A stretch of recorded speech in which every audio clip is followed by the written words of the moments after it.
Hey guys, we are back with a February update for all you faithful friends and supporters. And I know you guys prayed for WinCon for us, and so just to give you guys an update on what happened there. As you remember, the theme was victory in the battle, going through Romans 8. Our very own Julie got to talk on how to fight to hear from God through reading the Bible. Her talk will be linked in the description. Click it and check it out. Maybe Spotify will pay us. Yeah, they'll pay some in college for that, so you're indirectly supporting us.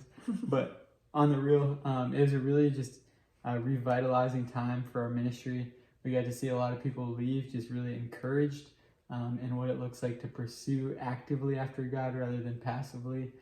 We got to have a lot of discipleship conversations where people were challenged what it would look like to consider not what they want to do with their life, but what God wants to do with their life.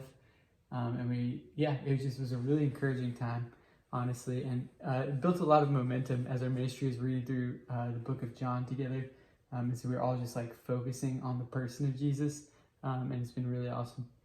The other update we have is we've been going through summer project interviews and kickoffs, which I think are an absolute blast most of the time. They're like really good discipleship conversations. We get to sit down one-on-one with people who have applied, specifically usually for City Project, and talk about kind of their walk with God, their motives for doing something this summer. And it's really helpful. Like a cool story is one of my friends applied, and he is a really, really young in the faith, if he's in the faith, and he had no idea what the gospel was, or like how to express it maybe verbally. You might believe it.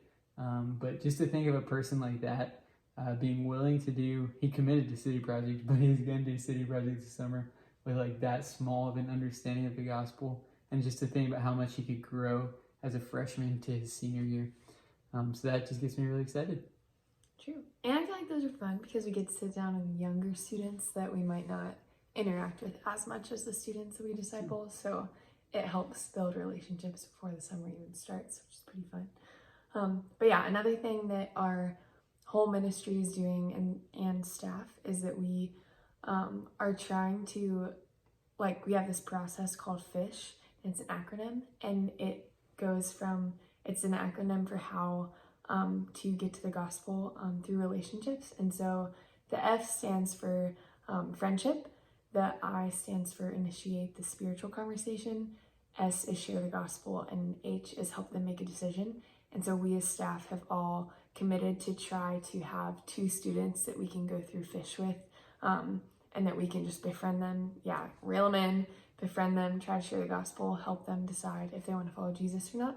And it's been cool. God has let me be friends with these 2 Muslim girls, that one is a student at Wake Tech but lives near State, and then one is a freshman at State.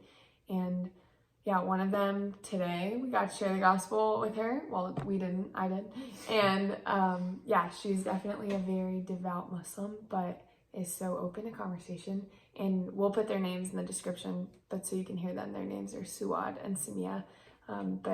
They're just 2 people that we are praying that we would see salvation in them by May, even though it's easy for me to doubt that. But so that is something that's cool, and you can pray that our whole staff would continue to be bold to share the gospel, and just befriend students and actually be their friend. You also had a cool story from the prayer night. True.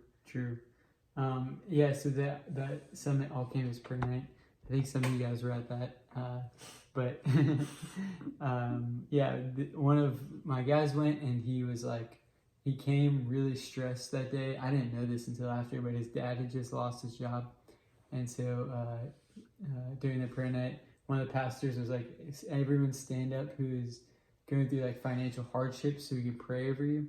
And so he stood up, the people around him made like a little circle around him and like laid hands and prayed on him, and he explained the situation. And then after they were done praying, one of the guys was like, man, I felt led to give you this amount of money. And the amount of money covered his like rent from February until May when he moves out. And so that was just a really cool like way that God answered prayers within that day to provide for him.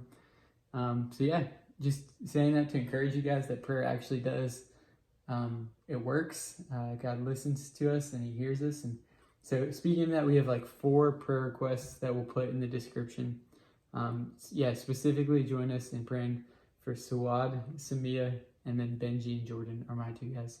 And then we put the other ones below. But we appreciate you guys and love you guys a ton. We love you.